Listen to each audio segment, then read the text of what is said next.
La historia no contada. Programa de investigación y divulgación histórica. Investigaciones realizadas con pruebas documentales, testificables y monumentales.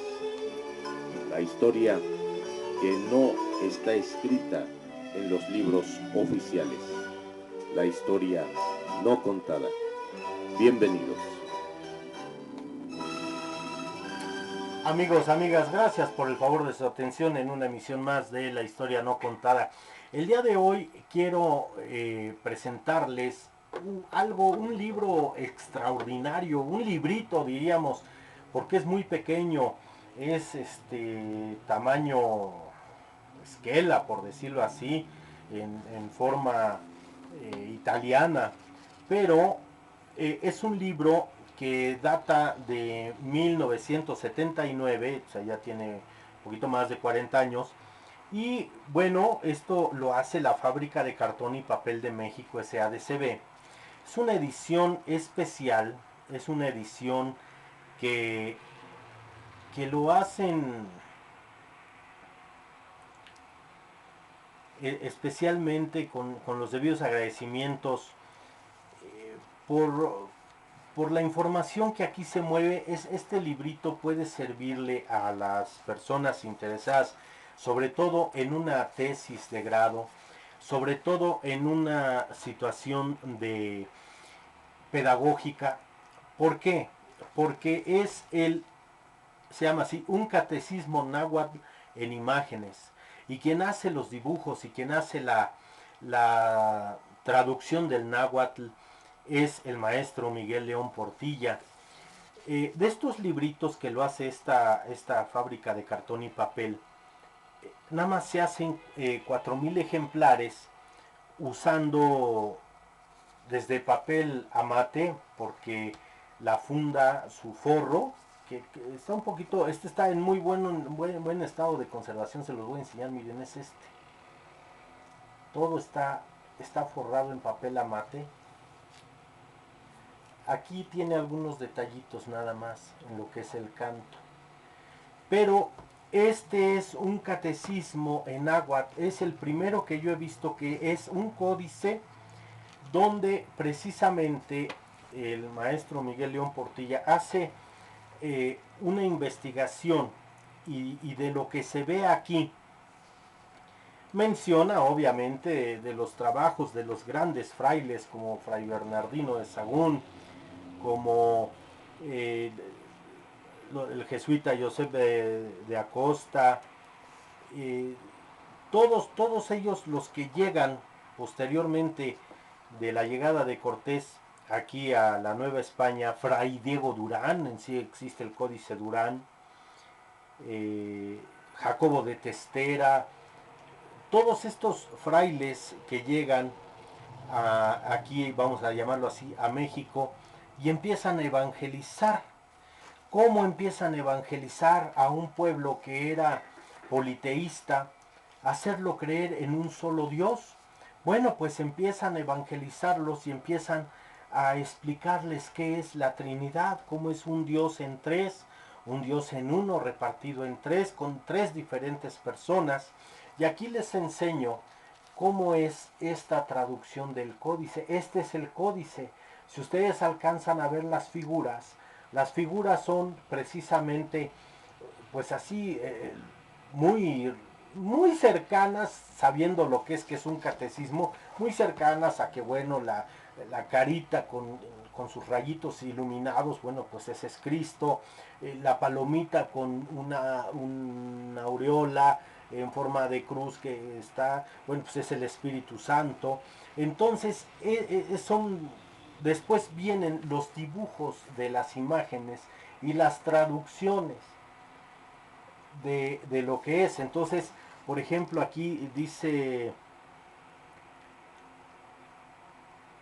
Tialpicat, Iguan, Nowigan, Oquilmo, dice solo uno, bien verdadero. Y luego dice, Ac, Yacuat sin Teotl Dios, sobre la tierra y por todas las partes que él. Y luego dice, por ejemplo, en castellano dice, ¿Quién es él? Dios. Dice, Yahuatzin in Dios, Tetzin, Iguan Dios, y Pilitzin, Iguan Dios. Luego dice, el Dios Padre, el Dios Hijo y el Dios. Iguan San, Sen, Ingueneli, Teotl.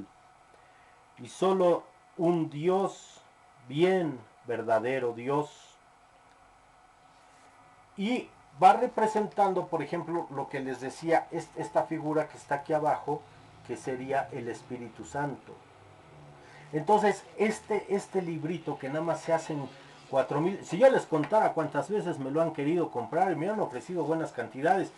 La última vez que yo lo vi en mercado, bueno, ahí donde se venden por internet, el más barato estaba sobre 3,500 pesos. Porque repito, fueron ediciones especiales, fueron ediciones de las cuales ya no existen, ya no hay, y los que hay están muy maltratados, los que yo vi en esta situación de venta por internet, ¿sí? Estaban de alguna manera bastante afectados de lo que es su funda del papel amati, sobre todo de estas partes de la costilla estaban muy mal, están en muy buenas condiciones.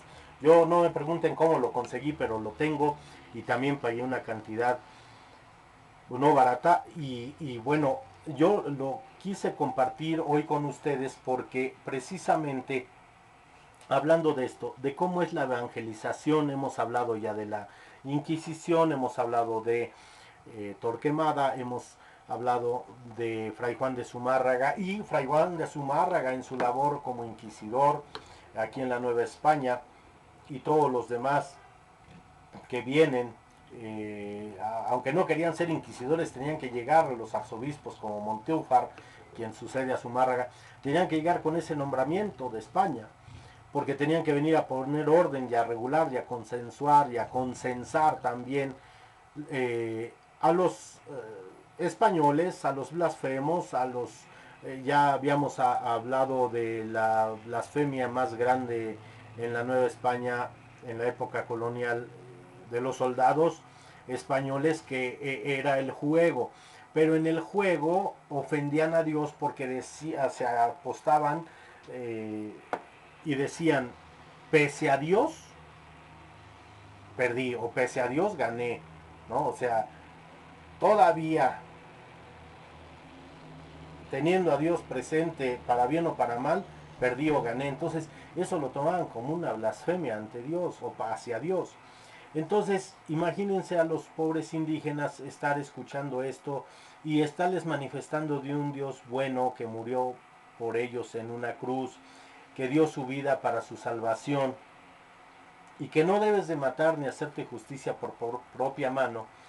Y sin embargo, ese Dios de amor que aquí se narra, aquí se cuenta, porque aquí está todo el códice, está el facsímil de ese códice original. Repito, este libro fue publicado y dado a la luz en 1979, prácticamente vamos a hablar ya del siglo XX, ahora sí que del siglo pasado.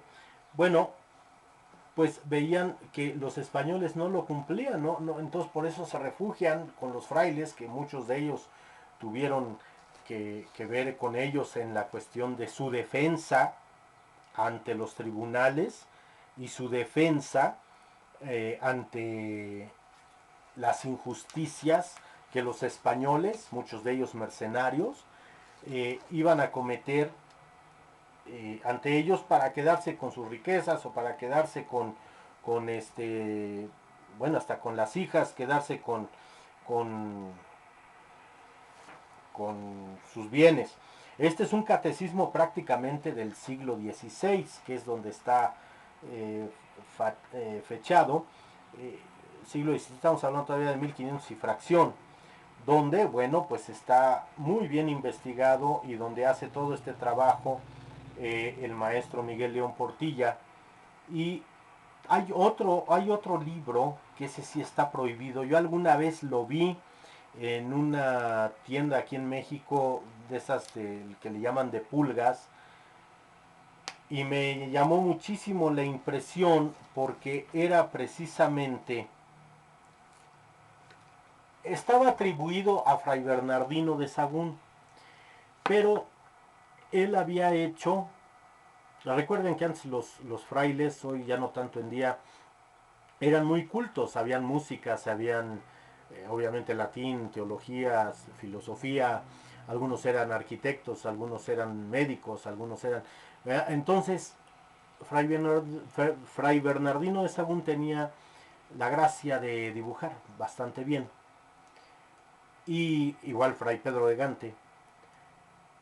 Pero de Sahagún hace un libro que es al que yo veo que está atribuido a él, que era un libro precisamente donde él dibuja todas las crueldades y cómo ejecutaban los españoles a los indígenas.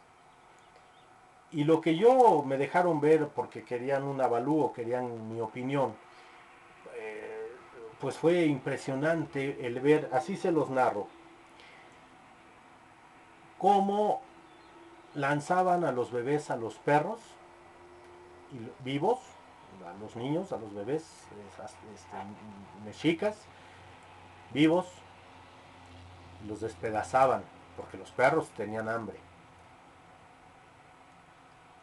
Cómo los metían vivos a la olla con agua hirviendo.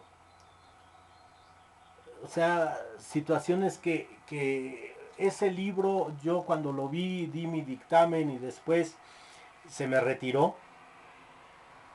Pedían miles de pesos, algunos decían mejor darlo en dólares para que no se oiga tan grotesco lo que piden, pero era prácticamente una enciclopedia del siglo XVI, así como este facsimilar, este documento, era una enciclopedia de las atrocidades narradas por Bernardino de Sahagún, dibujadas por él, muy buenas viñetas, muy buenos dibujos, sobre todo lo que los españoles habían hecho y hacían y ejecutaban. Y eso lo que yo vi fue la sección de niños, la sección de infantes, que fue atroz.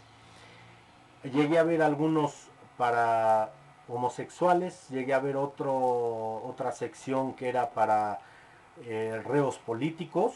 Obviamente ustedes saben que Moctezuma II fue un esclavo político en un momento de Cortés. Vamos, el tener este tipo de documental de los códices, si ustedes saben por qué, me decían el otro día, bueno, ¿y por qué se llama el Códice Durán? ¿Y por qué se llama el Códice Vaticano? ¿Y por qué se llama el Códice Florentino? ¿Y por qué se llama? Pues porque es donde están, porque el del Vaticano, el Florentino, entonces los códices, por ejemplo, eh, eh, la mayoría de los códices no están aquí. ¿Por qué? Y cuando están hay que irlos a ver, y cuando los ponen a disposición los facsimilares, los venden, pues aunque salgan caros hay que comprarlos, porque son los códices, la herencia de lo que se salvó, de lo que ordenó quemar entre lo que es el Templo Mayor, esa callecita que sería el principio de Argentina, entre el Templo Mayor y la Catedral de México, ahí donde están las fuentes estas o las imágenes en bronce, donde está precisamente el trazo de lo que era el Templo Mayor. Ahí Fray Juan de Zumárraga ordena quemar todos los códices de los aztecas y se hace la pira grandísima, donde se pierde muchísima información en medicina herbolaria, en los códices de guerreros, perdón, en los códices de recetas vamos, de alimento, no voy a decir de cocina, bueno, recetas para alimentarse. Así como la noche de los libros, de los vidrios rotos en la Segunda Guerra Mundial, que queman los libros de los judíos, pues acá fue la noche negra de los códices, que se iluminó con la pira ardiente por orden de Fray Juan de Zumárraga, nuestro primer arzobispo y obispo de México. Es impresionante el ver cómo en un códice se manifiesta la historia. El Códice Boturini, que ese sí está, hasta donde yo sé, sigue exhibido en el Museo Nacional de Antropología e Historia. Esa tira, ese códice tan hermoso que hasta en YouTube videos búsquenlo, Códice Boturini, está la explicación y lo pueden ver en vivo ahí atrás de su vitrina, en la sala mexica de antropología. Ahí precisamente está la narración de ese éxodo y de esa llegada a esta tierra bendita de lo que hoy es México. Y sobre todo, diferentes editoriales han publicado el facsimilar de los códices con su explicación. Yo he visto códices que valen hasta 5 o 10 mil pesos, que vienen empastados no en amate, pero sí vienen empastados en piel y quien lo hace, bueno, pues son de las grandes vacas sagradas de Lina o de investigadores de los que hacen esa traducción o hacen esa transcripción de esos códices. Vale la pena tenerlo. Ustedes dirán, bueno, ¿y yo para qué quiero eso? Bueno, porque es tu antecedente, es tu historia, es lo que tienes detrás y de cómo manifestaban nuestros antepasados su vida diaria, así como hoy el diario que escribimos o nuestra agenda que tenemos, nuestra agenda de aquí a 100 años para los que vengan será un códice, si es que la encuentran, obviamente, ¿no? ¿Qué tal día te fuiste a comer? ¿Qué tal día hiciste esto? ¿Qué tal día tuviste junta? Bueno, eso será un códice. Bueno, pues un códice de aquella época sería la agenda descriptiva de lo que hacían en vida diario esas personas. Es muy interesante y yo no quise pasar desapercibido el que vieran precisamente esta publicación de el primer catecismo en náhuatl y que está muy hermoso. Vean, es un librito pequeño, ya me quité los guantes, perdón, donde en papel amate, o sea, lo más cercano posible y sobre todo las ilustraciones está a color. Y bueno, ya hablaremos de los códices más adelante, pero quería compartirles esto, amigos, amigas. Y bueno, vamos a seguir precisamente con los documentos de la independencia. No hemos terminado, nos faltan todavía algunos, pero quise dar un respiro con el programa de la historia de la pistola Luger y de el catecismo, un catecismo náhuatl de imágenes de Miguel León Portilla, agradeciendo la gentileza de su atención. Por esta vez me despido, esperando vernos y escucharnos en un próximo programa. Su amigo Ricardo Trillanes se despide. Gracias por sus suscripciones, gracias por sus likes. Síganme mandando sus comentarios y agradezco sus suscripciones. Ya somos más de 130. Gracias. Alguien por ahí me dijo que estando tan buenos los programas, ¿por qué había tan poquitos suscriptores? Yo le contesté, pues porque a muchos la historia no les importa. Esa es la verdad. Esperemos que esto sirva para cambiar esa manera de pensar.